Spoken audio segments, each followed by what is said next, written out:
바다 한가운데 100명이 넘는 사람들이 철로 된 관 속에 갇혀 있습니다. 창문도 없고 햇빛도 들어오지 않죠. 그런데 이들은 그 안에서 3개월을 버팁니다. 물도 만들고 공기도 만들고 밥도 해 먹으면서 말이죠. 마치 우주정거장 같지만 여긴 우주가 아니라 깊은 바닷속입니다. 바로 원자력 잠수함 이야기입니다. 그런데 여기서 궁금한 게 생기죠. 배는 더 버틸 수 있는데 왜 정확히 90일쯤 되면 올라올까요? 더 놀라운 건 이게 기술의 문제가 아니라는 겁니다. 오늘은 그 비밀을 파헤쳐 보겠습니다.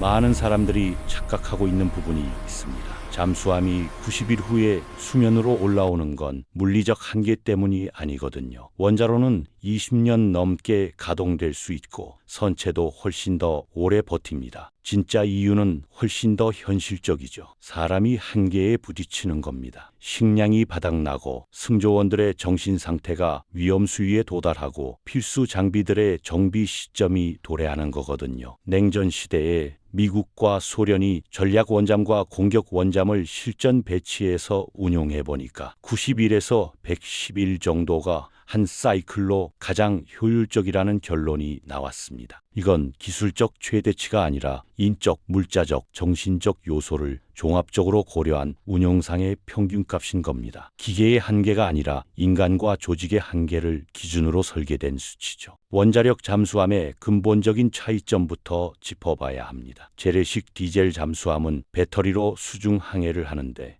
이 배터리가 며칠 안에 방전되거든요. 그래서 3일에서 4일마다 한 번씩 수면 근처까지 부상해서 스노클을 통해 디젤 엔진을 작동시켜 배터리를 충전해야 합니다. 완전 자망 상태는 기껏해야 72시간에서 96시간이 한계인 거죠. 반면 원자력 잠수함은 차원이 다른 시스템입니다. 농축 우라늄 235를 연료로 사용하는 원자로에서 핵분열 반응을 일으켜 막대한 에너지를 생산하거든요. 이 에너지로 증기 터빈을 돌려 추진력을 얻고 동시에 모든 선내 전력을 공급합니다. 그래서 이론적으로는 연료 보급 없이 20년 이상 가동이 가능하죠. 이 무한에 가까운 동력으로 해수 담수화 장비를 돌려 식수와 생활용수를 지속적으로 생산하고 전기 분해 시스템으로 산소까지 만들어냅니다. 그래서 식량만 무제한 공급된다면 이론상 무한정 자망이 가능하다는 말까지 나오는 겁니다. 하지만 현실은 이론과 다릅니다. 물과 산소는 배 안에서 자체 생산할 수 있어도 식량은 반드시 외부에서 적재해야 하거든요. 출항 2주에서 3주 전부터 보급관과 조리장이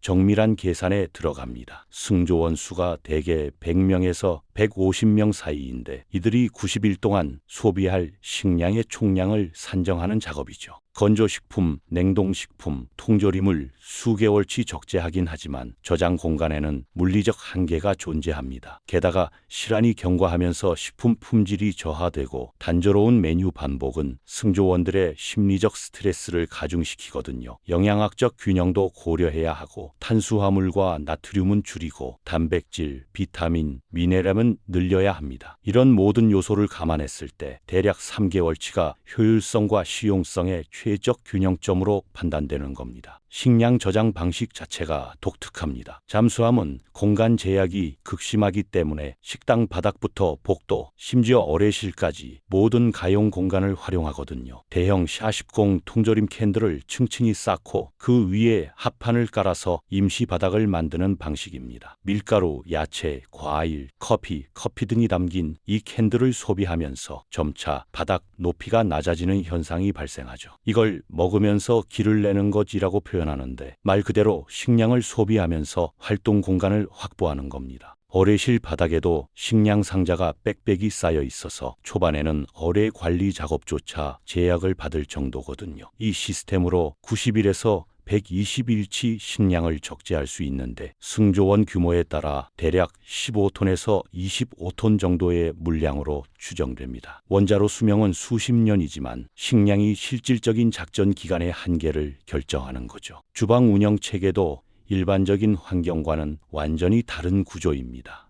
밀폐된 공간에서 가스 사용이 불가능하기 때문에 모든 조리가 전기와 오븐으로 이루어지거든요. 연기나 냄새가 발생하면 환기가 제한적이라 문제가 되니까 조리 공정 자체를 최소화하는 방향으로 설계됩니다. 그런데 주목할 점은 주방이 24시간 가동된다는 겁니다. 승조원들이 3교대 또는 4교대로 근무하기 때문에 항상 누군가는 식사 시간이거든요. 조리사들도 교대 체제로 운영되면서 하루 4끼를 준비합니다. 오븐과 전기팬으로 스튜나 베이크 같은 미리 준비된 메뉴 위주로 조리하죠. 냉장고에는 신선식품인 고기, 유제품, 빵 같은 것들을 우선 보관하고 나머지는 건조식, 냉동식, 통조림, 분말식으로 구성됩니다. 우유와 계란도 분말 형태로 대체하고요. 바닷물을 담수화해서 물은 사실상 무제한 공급이 가능하니까 수분 섭취에는 문제가 없습니다. 메뉴 다양화에도 신경을 쓰는데 스테이크나 피자 같은 특식을 제공해서 승조원들의 사기를 유지하려고 노력하거든요. 폐쇄된 환경에서 식사가 유일한 낙이니까 이게 단순한 영양 공급을 넘어서 정신 건강 관리의 핵심 요소가 되는 겁니다. 그런데 식량보다 훨씬 더 심각한 병목 지점이 존재합니다. 바로 인간 요인이죠. 창문이 없고 자연광이 전혀 들어오지 않는 밀폐 공간에서 수개월을 보내면 정신 건강이 급격히 악화되거든요. 생체 리듬이 무너지면서 수면 장애가 발생하고 우울감, 불안, 집중력 저하, 판단력 감퇴 같은 증상이 나타납니다. 관련 연구들을 보면 완전 밀폐 환경에서 90일을 초과하면 정신 건강을 정상적으로 유지하기 어렵다는 결과가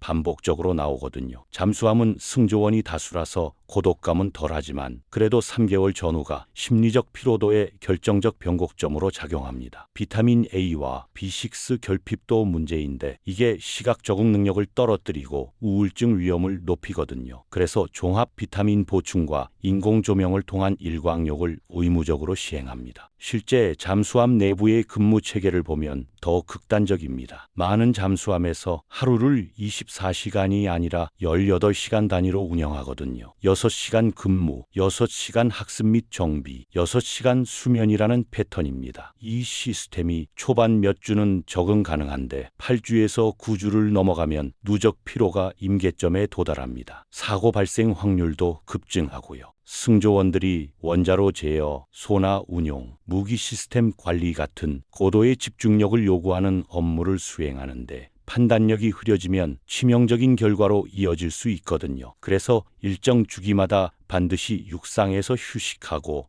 의료검진 받고 가족과 재회하는 시간이 필요한 겁니다. 이게 단순한 복지 차원이 아니라 작전 안전성을 확보하기 위한 필수 조건이죠. 한국 해군 잠수함 승조원들의 실태를 보면 상황의 심각성이 더 명확해집니다. 2025년 보도된 자료에 따르면 수상함 승조원들과 비교했을 때 정신건강 지표가 현저히 낮고 최근 3년간 240명이 중도 이탈했다는 통계가 나왔거든요. 일부 평가에서는 교도소 환경보다 열악하다는 분석까지 제시됐습니다. 직무 스트레스로 인한 신체 증상이 평균 1.7개씩 발생하고 정신건강 점수는 70.5점 수준으로 측정됐죠. 이런 환경에서 장기 임무를 지속하면 사고나 인력 이탈의 위험이 기하급수적으로 증가하는 겁니다. 그래서 90일이라는 기간이 단순히 식량 문제가 아니라 인간의 심리적, 생리적 한계를 반영한 수치라는 걸 알 수 있습니다. 각국 해군에서는 이 문제를 해결하기 위해 다층적인 대책을 시행하고 있습니다. 출항 전 심리 검사를 철저히 실시해서 밀폐 공간 적응력이 낮은 인원을 사전에 배제하고 명상과 호흡 훈련 같은 긍정 심리 프로그램을 정기적으로 운영합니다. 최근에는 VR 기술을 활용한 스트레스 치료 프로그램도 도입되고 있거든요. 승조원 대상 긍정 심리 개입 효과가 실증적으로 검증됐다는 연구 결과도 나왔습니다. 배 내부에는 운동 장비가 필수인데 자전거나 로잉 머신을 구석에 배치해서 엔도르핀 분비를 유도합니다. 소음 통제가 중요하기 때문에 특수 지지대에 장착해서 진동과 소음을 최소화하죠.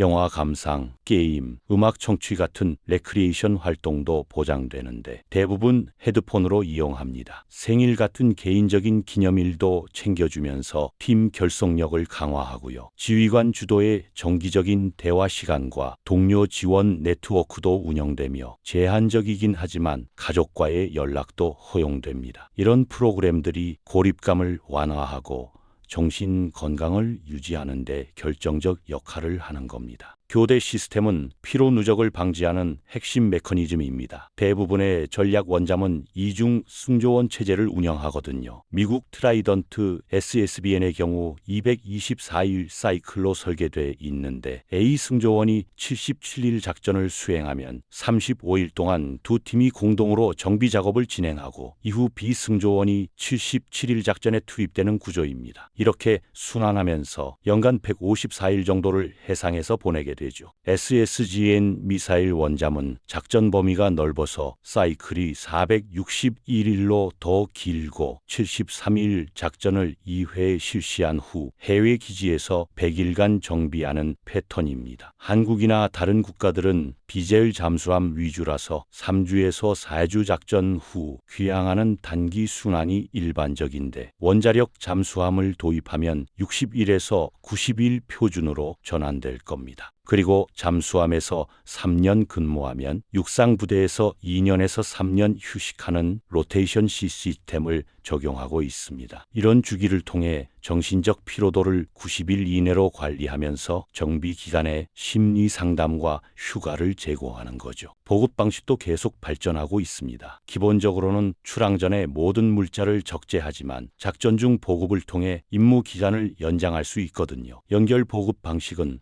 보급선과 평행하게 항해하면서 케이블로 식량과 연료를 전달받는 방법인데 안전거리를 유지하면서 다 노트 속도로 진행됩니다. 항공모함의 경우 7일에서 10일마다 100만 파운드의 식량을 보급받는데 잠수함도 유사한 방식을 적용할 수 있죠. 수직 보급은 헬기를 통한 공중투하 방식인데 연결 보급보다 간단하지만 날씨 영향을 많이 받습니다. 원자력 잠수함이 수면에 부상해서 이걸 수령하는 거고요. 이 방법들을 활용하면 90일 기본 작전 기간을 120일에서 180일까지 연장할 수 있습니다. 실제 사례를 보면 영국 아스투트급 잠수함이 6개월 순찰 중에 보급이 실패해서 배급제를 실시한 적이 있거든요. 에너지 절약 지시가 내려갔고 의료진이 피로 누적으로 인한 사상잔 가능성을 경고했을 정도였습니다. 공식적으로는 부인했지만 이런 극한 상황에서도 작전을 지속한 사례가 실제로 존재하는 겁니다. 임무 기간 연장을 위한 전략도 다양합니다. 식단 최적화를 통해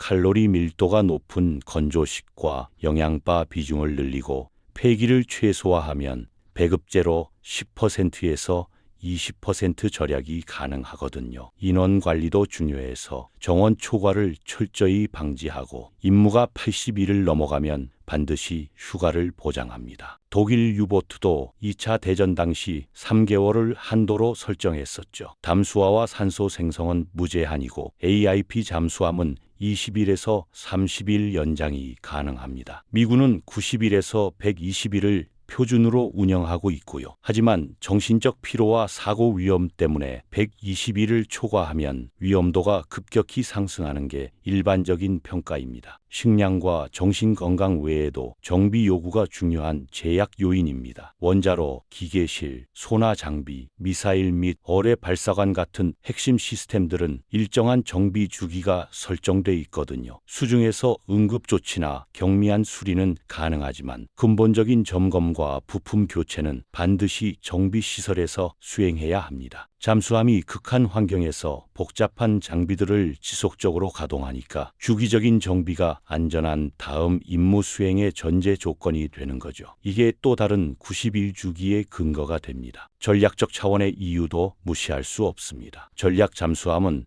일정 기간 초계 임무를 완료하면 다른 잠수함과 교대하면서 끊임없이 바다 어딘가에 존재하는 방식으로 핵 억지력을 유지하거든요. 90일에서 110일이라는 주기가 이 교대 시스템의 기본 단위로서 군사적 효율성과 인사관리 측면에서 최적화된 수치인 겁니다. 승조원의 가족 문제도 실질적인 고려사안이죠. 수개월 동안 햇빛도 보지 못하고 가족과도 단절된 생활을 강요하면 이직률이 급증하고 사기가 저하됩니다. 정기적인 육상 생활을 보장해야 숙련된 인력이 장기간 복무하고 결과적으로 전력을 안정적으로 유지할 수 있는 거거든요. 이게 단순히 복지 문제가 아니라 전력 유지의 핵심 전략인 겁니다. 원자력 잠수함이 왜 전략 무기로서 중요한지는 재래식 잠수함과 비교하면 명확합니다. 비젤 잠수함은 배터리 한계 때문에 며칠마다 부상해야 하고 AIP 잠수함도